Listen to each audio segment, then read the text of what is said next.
It is my distinct pleasure to welcome Benno Weiner to speak to us here in Manchester. Benno is Associate Professor in the Department of History at Carnegie Mellon University. He is the author of the book that we'll be talking about today, The Chinese Revolution on the Tibetan Frontier, and the co-editor of... You know what? I did that. I looked at it and thought, this is upside down, and then I held it upside down.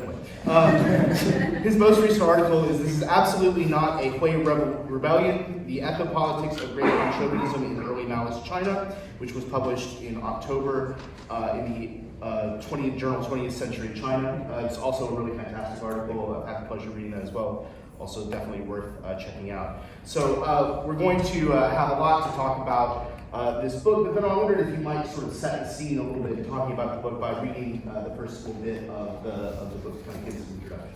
Absolutely. First of all, I just want to say thank you to everybody. Thank you to everyone at the MCI, to 𝗱𝗃𝗲𝗁, to 𝗱𝗲𝗁, and I forget the cameraman's name, I'm sorry, I apologize. Jake. And everyone else in here at Portico, and of course to you, and to Ed, who helped invite me here in the first place.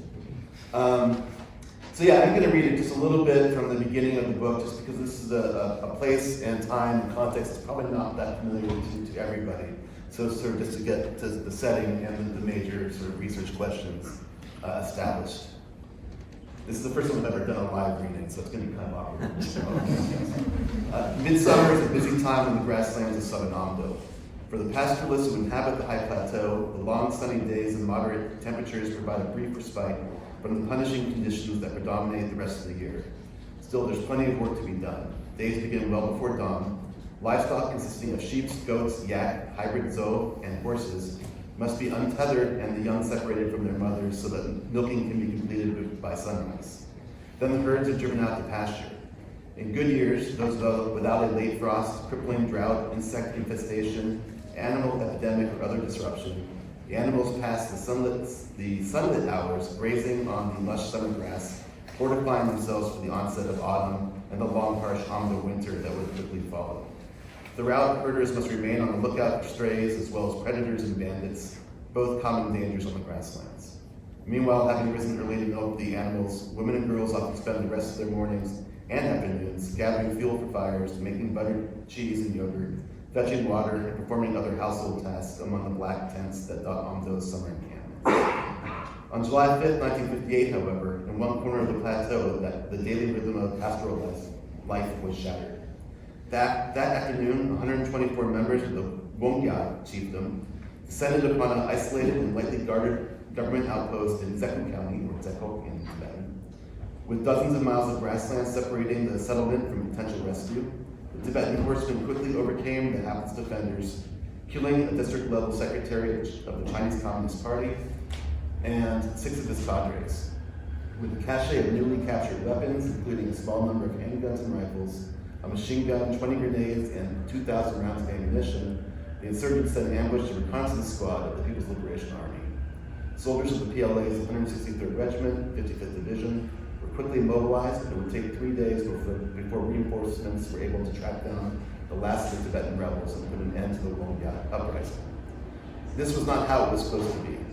When PLA soldiers and CCP cadres marched from Qinghai 9 years earlier, they claimed to be liberating their Tibetan, Mongol, and Muslim compatriots from the oppressive rule of Chiang Kai-shek and his local agent, the Muslim warlord Mao Retold. Almost a decade later, the relationship between the Communist Party and Amdo's quote-unquote minority communities lay in tatters.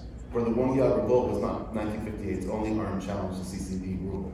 Since early spring, one after another, a string of anti-state uprisings had engulfed Qinghai, leading provincial leaders to declare a state of open counter-revolutionary armed rebellion. In response, the party state unleashed a wave of retaliatory violence unparalleled in the region's recent history. Over 60 years later, legacies of 1958 still reverberate across the Amdo and beyond. Thank you. I think it's a really evocative beginning to this book. It really sets the stage for what the subject matter is going to talk about. But I wondered if we might start by doing a little bit of place building and talk about where and when this book takes place. I like you have a real fascination with Amdo or Eastern Qinghai, but I wonder, for those of us in the audience who have not had the opportunity to visit there, we could talk a little bit about where this place is and sort of what it is like now and what it was like during the time period that the book covers. Yeah, I mean, Amdo, for those that don't know, is often considered to be one of the three parts of the ethno-linguistic Tibetan world, along with Kham to its south and Musang, or central Tibet, to its sort of southwest. And it's a remarkably diverse place. Although the grasslands, it's often compared in size to France, for instance, so it's quite big. But the grasslands are mostly, which take up most of it, are mostly inhabited by Tibetans as well as some Mongol and Kazakh pastoralists herdsmen. While along these sort of eastern edges and the lower regions, you have a mix of Tibetan, Mongol, Chinese, and Turkic-speaking communities, also multi-ethnic, multi-religious, Tibetan Buddhist, Muslim, and so on and so forth. So it's really a remarkably diverse frontier zone where the Mongol, Tibetan, Chinese, and Muslim or Central Asian worlds have collided and have come into contact for a long period of time, creating a pretty unique ethnographic landscape, let's just say.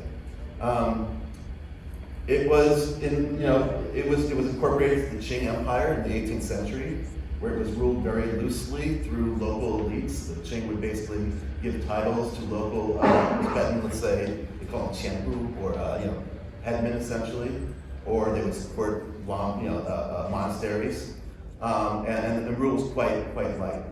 In the 20th century, however, when the Qing fell, it comes under the control really of this Muslim military clan, the sort of infamous clan of the Ma family, or one of the Ma clans.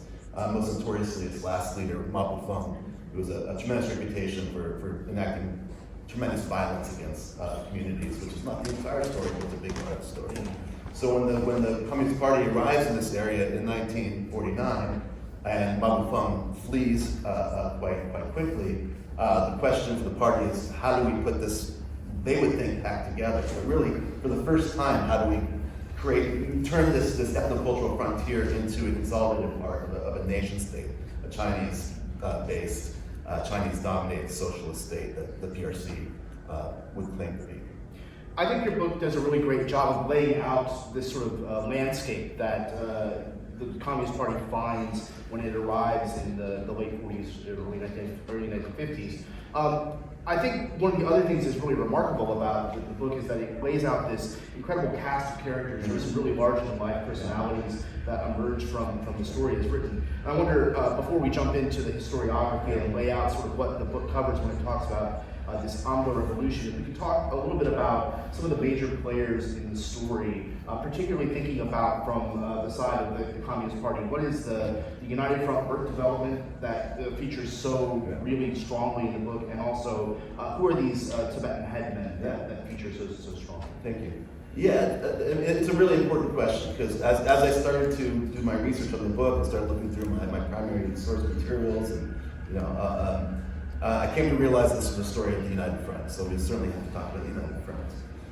But as I was just mentioning, the way this area had been overseen, or you want to call it ruled, in previous times had been indirectly through these local elites.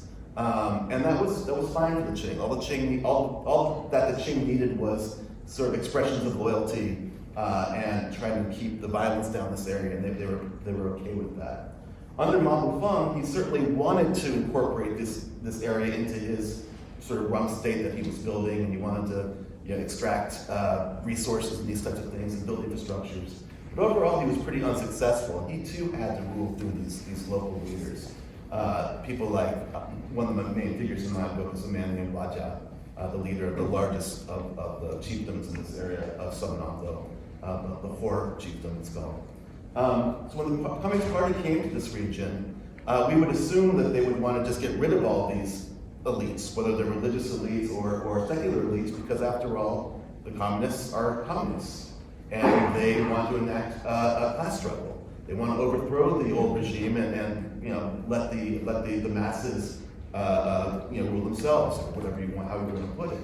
But the Communist Party understood quite quickly and quite, I think, keenly that they would not be able to do that without causing tremendous amounts of chaos. So instead, through the United Front, they actually made alliances with these local elites. And in some ways, I think they attempted to rule this area indirectly in ways that were, at least on the surface, quite similar to past imperial practices. So borrowing from a senior scholar named 𝗬𝗙𝗲𝗶𝗹𝗀𝗀, anthropologist from Inner Mongolia, who talks about something he calls it sub-imperialism. And that's using imperial practices in the process of state building, of nation building, really. So essentially, they tried to employ these local elites as bridges by which they could eventually reach the masses. And there was no class struggle in this region in the 1950s, for example. So the story of the book is really how the Communist Party really begins to use these sort of sub-imperial arrangements to try and do nation building in Qinghai in the 1950s, and we think about the beginning as the party arrives in the late 1940s, and then as it builds up towards the eventual Ando Revolution in 1958. So, sort of walking through the history of the book, I wonder if we might talk a little bit about when the United Front arrives in Qinghai, what does it do? How does it begin this process of sort of nation state? Yeah, let me just start by saying that when people thought about the United Front in places like this, in ethnocultural frontier regions, they haven't given it much, I don't think, weight. They considered it to be mostly sort of a cynical ruse that the party was using until they could get enough military coercive power in these regions to overtake these places by force. And if you start in 1958 and read backwards, you can read the history that way. But if you start with the documents I'm using, start in 1949, at this moment you're talking about moving forward, it's a very different picture. And it seems like they really did have this faith in this United Front process that could lead these people to voluntarily join the new nation, the new state of China. Essentially, what happened in Qinghai is that when they move into these areas, particularly among Tibetans, they basically say that all Tibetans have been the victims of national exploitation at the hands of the Han majority for many, many decades and centuries. And therefore, even Tibetan headmen, even lamas, even people that maybe had picked up guns and fought with CCP, weren't actually class enemies. They'd been sort of tricked into doing this. They were so backward and not understanding of what the party was offering that we are actually going to treat them with kid gloves almost. And so almost without exception, all Tibetan headmen and as well as religious leaders were given the option to join the state. And they became the leaders of ostensibly autonomous counties, they became leaders of constitutive committees, and they became the state in their localities. Now they weren't, there's the state and the party, they weren't allowed to be in the party. So you have two different infrastructures there. And of course, in the end, the party is more important than the state. But throughout the 1950s, essentially day-to-day operations in Ando were run through local elites of that ethnicity. I'm focusing mostly on Tibetans, but you have similar things happening among Hui Muslims, for instance, but we can talk about differences as well if you want to. Sure, yeah. I think one of the key things that we're talking about here is this institution that the party comes in and it establishes these minority autonomous units where previously there had been sort of contestation over who controlled these grasslands and other things, and the party comes in and tries to create these sort of unified minority autonomous territories. And this is a key feature of how the party governs. I wonder if you could talk a little bit about what autonomy means in this context and what it means to the party versus what it might have meant to these headmen. Because I'm not sure that they would have agreed, right? Well, yeah, it's hard to say. It probably would not. So one of the things that the party does, not just in Ando, but throughout China in quote-unquote ethnic minority areas, is promises non-Chinese people equality, autonomy, and prosperity, essentially. And the autonomy part was that you will be able to have you have to be able to be masters of your own homes, as they called it in this area at least, in the places that you lived, in these autonomous counties, autonomous prefectures, and so forth. But of course, these people already were autonomous in their homelands. So essentially, maybe I'm jumping the question a little bit, but essentially what territorializing these areas as autonomous administrations does is it turns people who were the masters of their own homes into minorities within a Chinese nation state. It's a process of minoritization, of territorialization, that draws Amdo into the PRC in a way that it had never been before. So, you know, one of the things the party tries to do almost immediately is resolve, and you sort of alluded to this, there's tremendous amounts of inter-community conflict in the grasslands. Different chiefdoms are at war with one another all the time. And one of the first things they try to do is to resolve these disputes. They mediate hundreds and hundreds of disputes as a way to show that they are, they're bringing sort of something good to Amdo. They're solving this age-old problem. And in doing so, however, they then have to pick who's going to be now in this county there's 10 chieftains. You're not going to be at war with each other anymore, but now one of you has to be picked to be the leader of the county. And the person you were at war with before is now getting your vice leader. And this is a very sort of progressive policy from the CCP's perspective.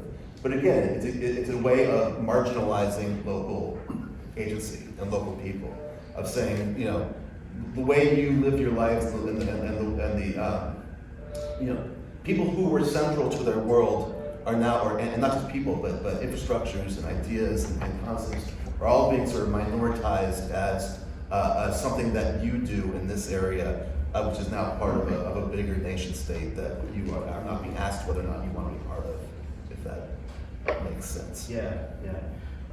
So sort of as the narrative of the 1950s progresses and as the United Front continues to do its work, you have this sort of tension that you talk about a lot in the book between this revolutionary impulse to, foment the politics of class struggle and to bring the politics of revolution to these grasslands, and at the same time, the United Front is stressing that it has to sort of hold back, right?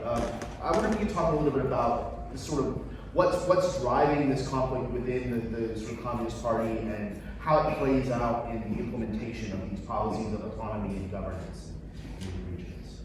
Yeah. So this gets back to the idea of sub-imperialism, right? And if we follow Gulag, who says these are imperial-style practices in the service of building a nation. The problem is that sub-imperial practices are antithetical to the nation, in the sense that this is allowing for difference to remain. This is allowing for local elites, local headmen to continue to be ruling separately and in abnormal ways from the modern state. So there's a tension in the Communist Party, who is after all a revolutionary party, who wants to bring class struggle, who wants to bring great change to the Amdo grasslands. But instead they say, well, we can't do any of those things until the masses themselves ask for change. In the meanwhile, we have to rule through these local elites who are our United Front sort of intermediaries. So the tension is that, on one hand, all governance in Qinghai during this period essentially was through this United Front ethos. We can't move until the local people want us to. The problem is that the party itself is a revolutionary party that wants change. It has revolutionary impatience. And it's also, frankly, got ethno-nationalist impulses as well. It is a Han Chinese-dominated party who believes that to bring Tibetans into the nation state, we need to make them more like the Han Chinese. And very clearly, they say Tibetans are backwards, and to become more modern, socialist modernity, or even now post-socialist modernity, you have to be more like the standard is the Han. So I don't know if that makes sense, but there's this tension built into it, right? And the moment, sort of the brain says, no, we need to continue through these very moderate policies, and we can't push things too fast. But the heart, of course, says, well, I think I see someone asking for socialist transformation over there. I think he might be asking for it over there. And so they're always looking for that opportunity. And of course, when Beijing essentially gives the go-ahead, things remarkably fast turn into a catastrophe. One of the really interesting sort of narratives that emerges is this sort of almost cyclical story of that impulse taking over in Shanghai and then trying to implement certain aspects of the sort of class struggle that's happening elsewhere in China, and then resistance to that, or more than resistance, even just non-success of that kind of story. And a lot of that sort of speaks to the relationship of these Tibetan headmen towards the Communist Party, especially in terms of the way that they view their participation in this kind of system. And I wonder if you could tell us a little bit about what these headmen and the people who are sort of their functionaries under them imagine their role in the system to be, and what it is that they're really sort of fighting to preserve in this arrangement. It's a great question. It's a little bit hard to say because our sources are almost all through the Chinese documents. Even when we have sort of their words, it's their words written down by Chinese secretaries that say in Chinese, and we don't know if they're accurate. In fact, we don't even know what language they're speaking in most of these documents. They don't tell us it's a translator, and not that many of these Tibetans would have spoken Chinese, and very few of these Chinese communist operatives were mostly from places like Shanxi and spoke Tibetan, Tibetan. So even the communication is unclear how it worked out. But the way I view it is that these Tibetan headmen, that had been their job for decades and centuries, to mediate between greater powers in their local communities. And they are doing their job essentially as United Front figures in trying to do that under these increasingly difficult conditions. They're not stupid. These are very acute political actors. I can say that very clearly from my sources. They know the Chinese Communist Party is not the Qing. They know it's not even 𝗲𝗲𝗶𝗹𝗀. They understand that it's a more powerful and more, that they're up against something that they never been up against in the past. Nonetheless, their options are limited. In 1949, many Tibetans, along with many Hui, actually there is an uprising between 1949 and 1953 against the Communist Party that's eventually put down. Some of those headmen join these rebellions, and others say, no, we're gonna put our stakes in with the party because they're trying to weigh what their best options are. And the fact is that their options become narrower and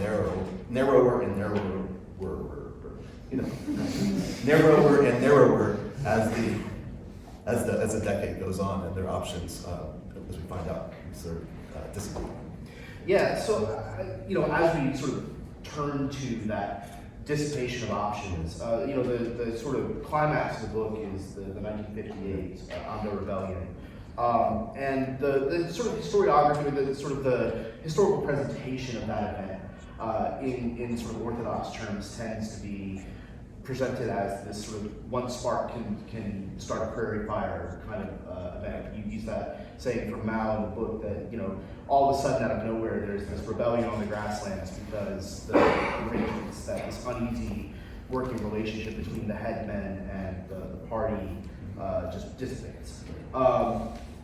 Your book does a lot to sort of challenge that conception. I want to talk about sort of your reading of that period in a moment, but I wondered if we could first sort of start with talking about the sort of the year 1958 itself. What happens when this Hui Rebellion coalesces? What's the story that sort of happens there? How does it come to pass? How does it come to pass in the end? Well, I mean, it's a complicated story, and it's actually not one that is well known. This is one of the first books that, not the only one, but one of the first that really delves into it. I think the first one that really puts it in its longer context of the 50s, which is why I appreciate the question. So it's connected to a lot of things. One is that the documents that you read suggest that the party's having a lot of difficulty putting anything into effect, any of the policies. And you can name whether it's building schools, whether it's grain allocation, whether it's taxes, whether it's even social welfare. Giving animals to the Tibetans is even difficult. So all the documents start by saying things are great, and then the rest of the several pages are about how things are not going well. Of course, to end with things are going great at the end. But when you start to really look at things, it's not as clear from the documents. You find out that there's acts of outright resistance over and over again throughout the decade. Whether it's this major uprising between 1949 and 1953, whether it's resistance to the high tide of socialist transformation in 1955, which the party essentially said, oh, they pulled back on since we can't. It's an attempt to collectivize the pastoral areas in 1955, and the party says there's too much resistance to do it. Whether it's influence from a rebellion in Kham to the south that begins in 55, 56, and actually reaches Amdo in 57, not earlier, and then the rebellion in 58 as well. So we really see a lot of resistance in those ways. We also see other types of resistance. So, for instance, the Communist Party does more than anything is hold meetings. They hold meeting after meeting. It's worse than a history department. They have all these meetings, and nobody shows up over and over again. There's like, oh well, we'll have to postpone it for 10 days. Only half the people showed up. Now, you can read into that however you want, but I think I read into it, that's a form of resistance. Or, one headman says, for instance, since he joined the United Front, his own people don't listen to him anymore. They've lost respect for him. And when we try to go to their tents, they don't tie up their dogs. And if you know the grasslands, that means you're not welcome. You don't want these Tibetan dogs not tied up if you're near their tents. So I think you get to, when you really start delving into it, you see that things are very, very bumpy the whole way. Yeah, I think it emerges really clearly from the book that we shouldn't think of this as just a single moment, but rather a sort of continuous series of acts of resistance that build up to this final sort of big expression that is armed resistance with actual, making it work. I don't want to sort of set aside the major fireworks of the event, but obviously this is a big disruptive event, and in the aftermath there's a lot of dissection about how to evaluate or how to deal with it on the part of the party. And one of the things that I think you say that's really interesting in the latter chapters is in the post-mortem on the Amdo Rebellion. The party almost has this difficulty in trying to understand what to do with the legacy of it. You have these headmen who are participating in this rebellion that some party members want to really punish and stamp out their authority, and then on the other hand, there's an attempt to rehabilitate the United Front because it's viewed as the failure to account for Han Chauvinism that really promotes these rebellions, and this is yet another example of that tension between influencing the revolution and being sensitive to the concerns of ethnic politics. And you say at one point, the sort of post-mortem of the rebellion is almost that there's this crime of having criminals. Right. So what is the legacy of this event in the immediate aftermath and then going forward? Yeah, sure. I mean, I think we can't understand the legacy until we understand sort of the size, how dramatic it is. We don't exactly know what's sparked it. I mean, again, there's been a lot of things over time building up to it, but it seems to have been the food shortages, particularly in agricultural areas. This includes among Muslims and others, not just Tibetans, of course. Salar, Clay Muslims, Mongols, Kazakh, two all joined this rebellion, although Tibetans are the majority, I think. There's also the forced collectivization of pastoral areas is the major thing in pastoral regions, but also attacks on Islam and Tibetan Buddhism that come along with the anti-rightist campaign in its aftermath in 57 to 58. So one day, a party leader is taken hostage in southern Gansu. Next thing you know, southern Gansu, Gan'an region is in flames. Moves into Qinghai. You have for instance, at one point, a Salar, which is Turkic Muslim people and Tibetan joint assault on the county seat there in Xiongpa County. And this is the response from the state is just overwhelming violence. And as an American, when I read this stuff, it reminds me of like the Indian Wars. You know, basically machine gunning communities on the grasslands, entire communities being destroyed, the burning of monasteries, taking children from their communities, sending them to boarding schools, and this is all happening along with the starvation of the Great Leap Forward. So actually, while the documents say, not a lot, but some of the documents admit that a lot of the people that we arrested as rebels were actually just trying to steal bits of food or pieces of iron so they could cook their food and this type of thing. So it's hard to disassemble. But even the Chinese documents that we can piece together talk about tens and tens of thousands of people being arrested, many thousands being killed. Again, starvation in Qinghai was as bad as anywhere in China.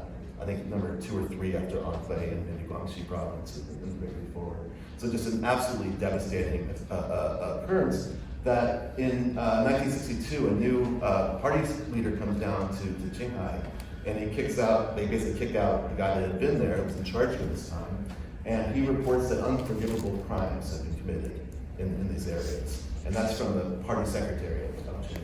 So just to give some sort of semblance of how impactful this is.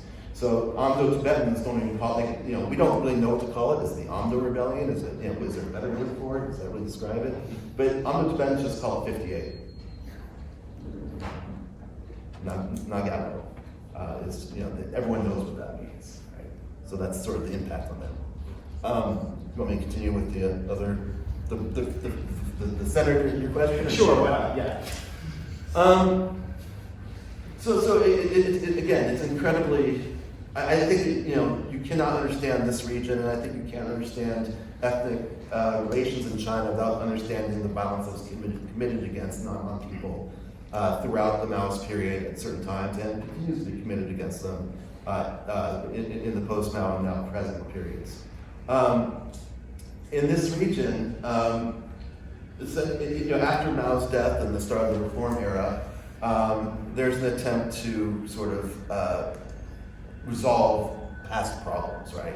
The most famous one being, what do we do with the Cultural Revolution? So the Cultural Revolution, very simply put, I know it's a little bit more complicated than this, is that it was the fault of 4 people and their allies, the Gang of 4, and really the rest of Chinese society were victims. Even if they're perpetrators, they're victims of being hoodwinked by the Gang of 4, so let's just move on. Now, there's a lot of scholarship that says, well, that's not very effective, and I understand that. But something similar was attempted in the Amdo Rebellion, in the sense that they say, well, the rebellion itself was a counter-revolutionary event. We actually made some mistakes in our extension of our pacification of the rebellion, is what they call it. Basically, all the headmen have been rehabilitated in lamas, although many of them this had to be done posthumously.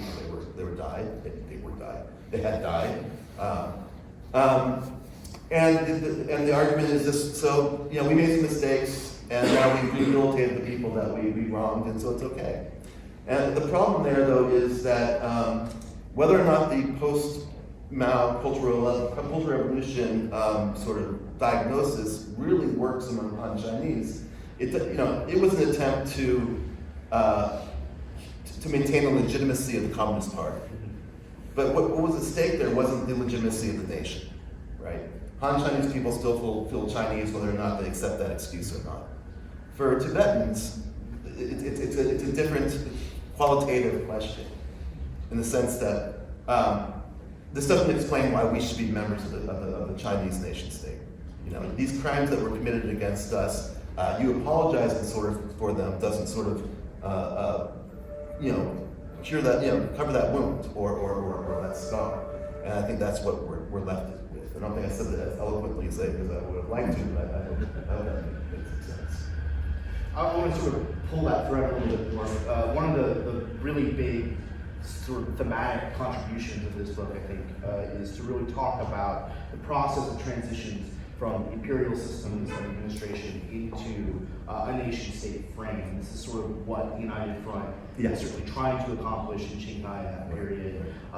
In some cases, the preservation of that sub-imperial system, as we've talked about, has been the sort of basis for some of the conflict that we see. And you talk about how the sort of attempts at implementing autonomy, implementing these forms of governance that incorporate these Tibetans into the nation is exemplary of what James C. Scott calls high authoritarian modernism. Right. I wonder if we look back retrospectively at this process in Amdo in the 1950s, from the perspective of today, what does it tell us about this transitional period from empire to nation state, and how entities, high modern authoritarian entities like the Communist Party, attempt to build up nation states, and how that practice works? Well, it tells us that Scott's right, in the sense that he says that the high modernism usually fails, usually leads to disasters such as this, often tragic loss of life, but not in other things as well. But I think it just also reminds us that there's nothing natural about moving from an empire to a nation state. In fact, what the PRC has largely successfully done, or partially successfully done, in recreating most of the boundaries of the Qing Empire and most of the endemic diversity of the Qing Empire into the People's Republic of China is unprecedented. I mean, it's a remarkable achievement of state building. But what happens here is a reminder that, and what's happening today in places like Xinjiang and Tibet as well, is a reminder that the process of nation building has been far less successful than that of state building. Mao called the United Front one of the three magic weapons of the revolution.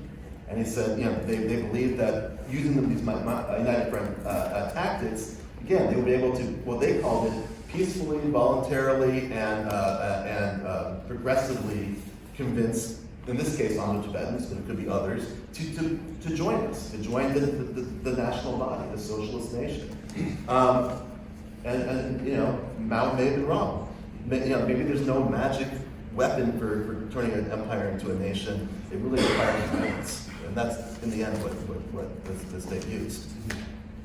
As we were talking about this yesterday in sort of our preparation for speaking with you today, one of the things that we talked about is that the past is often as sensitive as the present when you go to places like Shanghai, and all of these events, while they are in the past, it's not that distant. There are people alive who experience this and remember this.